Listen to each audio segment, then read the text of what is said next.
Alright, we got Slaves to Darkness again today. Very similar list to what I played last time. Changes, I dropped 5 of my Nurgle Knights and took another Sorcerer Lord and a Lord on Karkadrak. The other Sorcerer Lord is going to have Hoarfrost in addition to the one with Levitate. This unit of 6 Varanguard with Ensorcelled Weapons is going to have Mark of Nurgle, and they're going to be my general. Giving me a 5-up rally on Varanguard if they issue it. We've got Sorcerer Lords, like I said, Levitate and Hoarfrost, and the one with Levitate has a Chaotic Familiar, or Chaos Familiar artifact, in case I need the early game Demonic Speed, or potentially later game Chaotic Conduit for my grand strategy to follow the path to glory. All of them are going to be Undivided, so with the grand strategy, hopefully all I need to do is get all of them on an objective he takes and roll a bunch of Either Gods rolls and hope for an 11 or 12. Still got 10 Nurgle Knights with Ensorcelled Banner, Eroding Icon, and then 6 Khorne Varanguard with Fellspears for the big damage output. Hopefully use the Karkadrak as a hero sniper, 1980 points with a Triumph of Inspired, going against Gloomspite Gitz. Playing Gloomspite today, the Jaws of Mork, so Squigs. My grand strategy will be chasing the moon, so keep the general in the light of the bad moon, keep him alive. Have Triumph for Inspired. Skraga Loon King is here. I have a Squig boss with Nash's Squig as my general. He has the command trait, the Clammy Hand, and the artifact, the Clammy Cowl, because I don't have any other artifact. It's a Mangler Squig here, a unit of 6 Sneaky Snufflers, and then 4 units of 10 Squig Hoppers, along with 2 units of 40 Stabas. I have a battle regiment, so I'll be in a 3-drop, and I am 1980 points. Hello everyone, today we got Nexus Collapse as the battle plan, 6 objectives on a corner deployment style plan, and the twist on this one is after determining which player will take the first turn on the start of each battle round, after the first, the player with the fewest amount of victory points can choose 2 objectives to collapse. If you're tied, you roll off and pick which ones are going to be collapsed. You can choose 1 to collapse, and then for each collapsed objective, you roll a dice. And on a 4-up, each unit you roll the dice for takes D3 mortal wounds. Here we go. Got slaves all lined up over here. Yeah, we got the 10 knights in the front, prepared for charge if necessary, and a screen for the wizards, so this quick hoppers are just going to fly over them. So we'll see how that goes. Everything's got a mortal wounds ignored, so hopefully that'll negate some of the hoppers. Call out for one of our people who submitted the lists. Slaves list, we've been bouncing back and forth on each other. This is a modification of that, keeping the same amount of heroes. It had a unit of 9 Varanguard in it. I broke it up into 2 6s to try and keep that, and dropped 5 of the knights. We'll see how it goes. May end up using the 9 because I like the idea of those with the general. But yeah, we are Knights of the Empty Throne, didn't mention it earlier, but so everything will be running and charging if it has a mounts. All right, and I was given the turn 1. I'm gonna do Magical Dominance as my battle tactic. Got just a wall of grots around. Using this as the middle piece, so it is further up the aura. Snuffler guys are going to be giving out the wards to the goblins, and then I just got all my squigs in different spots, and my squig boss here to buff them up. Spragrot in the middle. A regular castle there, and both of you have decided to deploy on 2 objectives. So going into turn 1, Gloomspite. I finished my turn. I completed my battle tactic for Magical Dominance and scored these 2 objectives for a total of 4 points. I was able to buff up the unit of hoppers. I had some over here. I kind of just moved things around for the next turn and sent them over here. Was able to kill 2 knights, and most of my guys died. I was kind of expecting that though. They're still alive, so maybe that'll stop them from charging in or do something. I don't really know. Yeah. And you Inspiring Presence too? Yeah, Inspiring Presence them. Scored your 4 points. Mm-hmm. There we go. Going into slaves. Turn 1. Alright, and this Slaves to Darkness turn 1. We did get all our casts off. Well, no, we didn't. We missed one, I don't remember what it was. But we got Levitate, we got Mystic...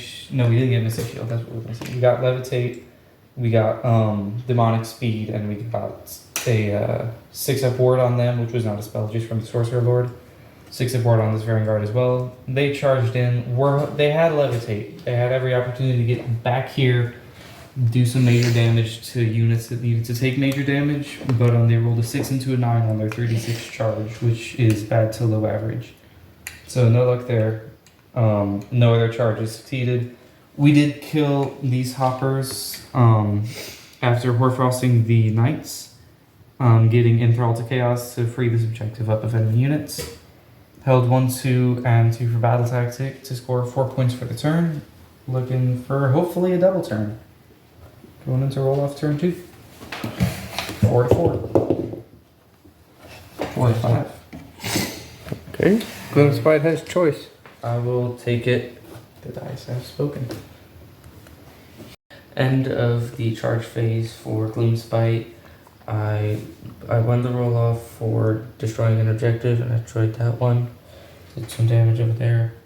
I chose Follow the Moon as my battle tactic because the moon moved into the center, so it's everywhere now. Just have to control more. I retreated the grots, and I charged in the hoppers and the mangler. Thanks to the bad moon, I got off onto the Varanguard as well for extra mortals, and I put the 5-up ward from the Snufflers onto this unit of grots. And I roared the Varanguard. Going into combat phase.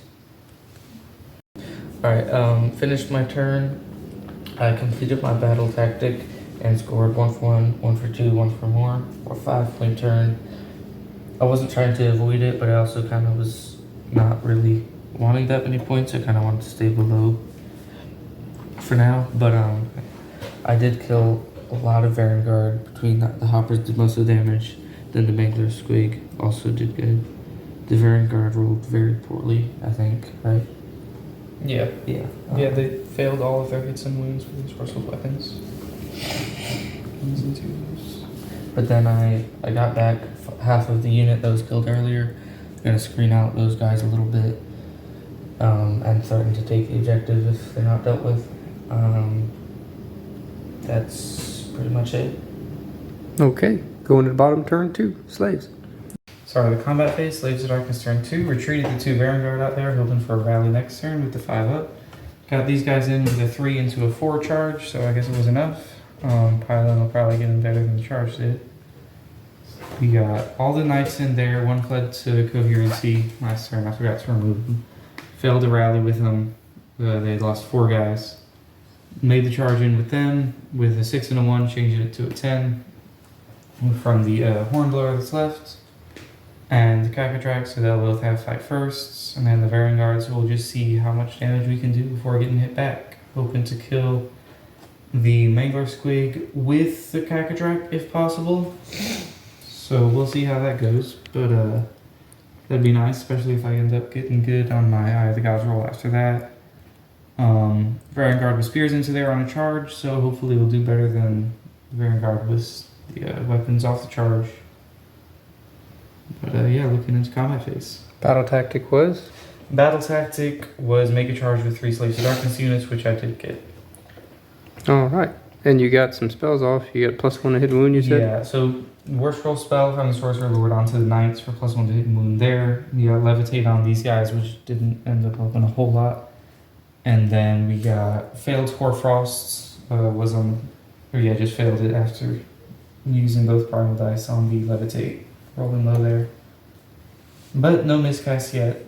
Let's see how long that lasts. Hopefully forever. But yeah, going into combat. End of Slaves turn 2. We finished off the hoppers that respawned out of the Loom Shrine, as well as after the double attack, the 40 grots in front of the Loom Shrine as well, with the Spear Varanguard. Finish off the Mangler Squig. Looking into the rules, the Karkadrak has strike first, so he has to strike first, and immediately after him the knights fight. So he had to hit the Mangler Squig first, so he didn't kill him. So no Eye of the Gods rolls there.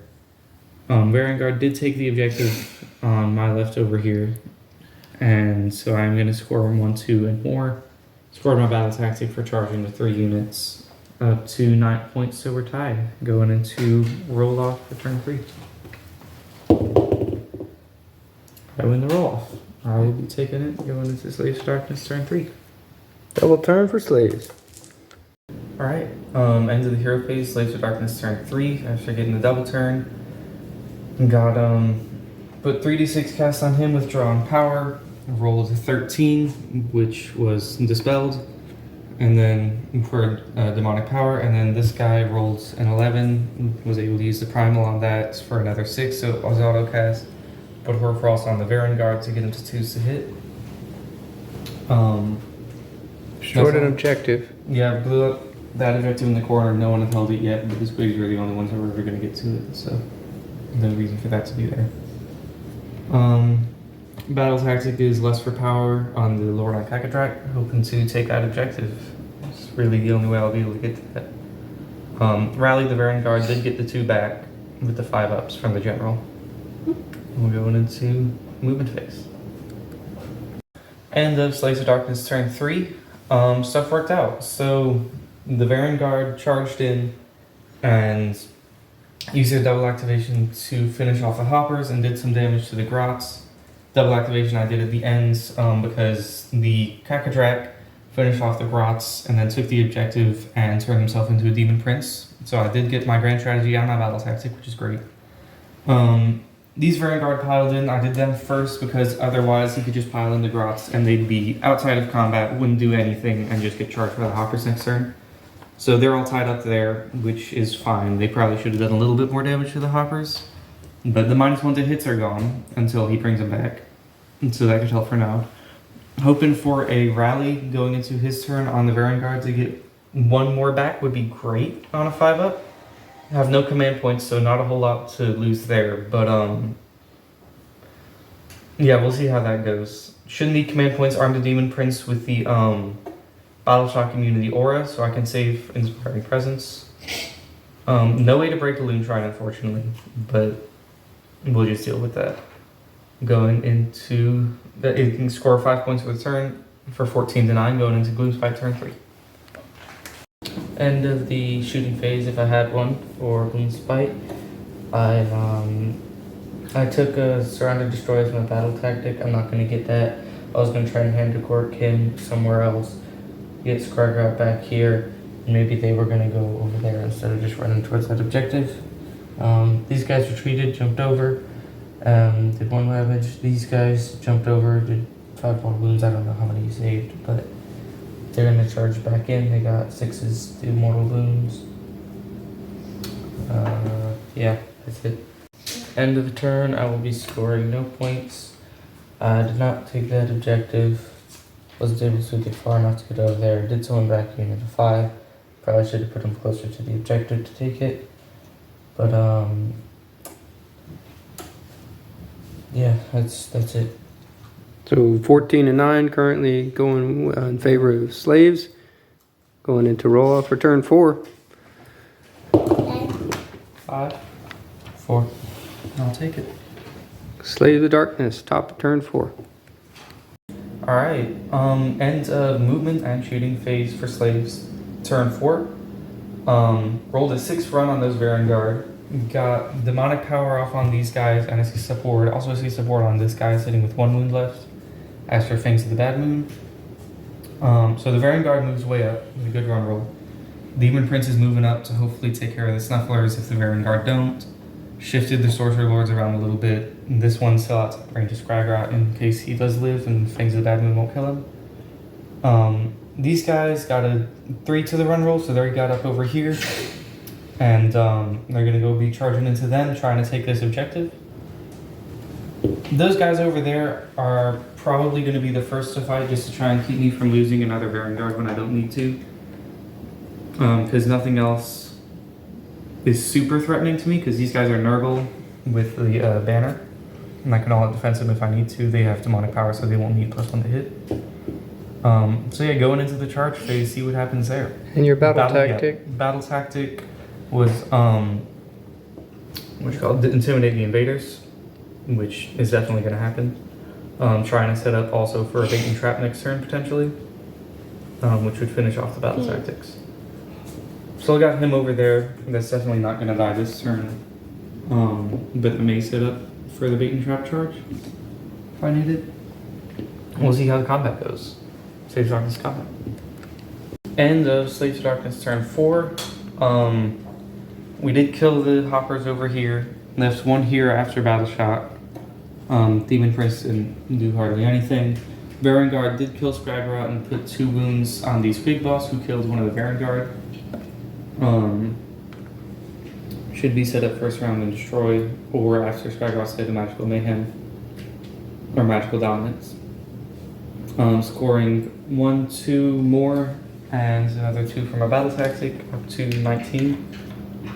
Going into Gloomspite turn 4. 19 to 9. End of my turn 4. I scored no points again. I got another unit of hoppers and just chose battle tactic. I knew I wouldn't be able to get because I couldn't get any. Everything was kind of resting on your double turn, setting up for intimidate invaders, if you got it right. Yeah. And you did get the turn roll off for 5. Yeah. So this is end of game state, turn 5. I got another unit of hopper. I was able to get 2 units of 5 hoppers over here. I think I rallied. 4 times 4 dice. And got onto the objective. Over there, I ran away with the Squig Boss and summoned a unit of Grots over there to protect him. It did work out, so I got my grand strategy for keeping him alive. And that's it for me. Yep, so that brought you to a final score on your end of what? 16? 16. Yeah, so my turn 5, tried to rally the knights and failed. Auto 6 random over there with command point. Forced to spend a command point to reroll the charge as well. Into a 9, took out one of the units of 5 squigs and one of the other unit, which ended up being just enough to keep them in there for led into the Maelstrom so the unit doesn't die, as well as take the objective because I have one more guy exactly, and barely didn't took 1 damage instead of the 2 that it would take to kill him and negate all of that. Over here, lots of bad rolls coincided to them killing most of the Grots. They rolled fine. We're at -1 to hit. Demon Prince with his 8 attacks, 3s, no run, 2 damage, killed 2 Grots after their 3 out of 4 save rolls.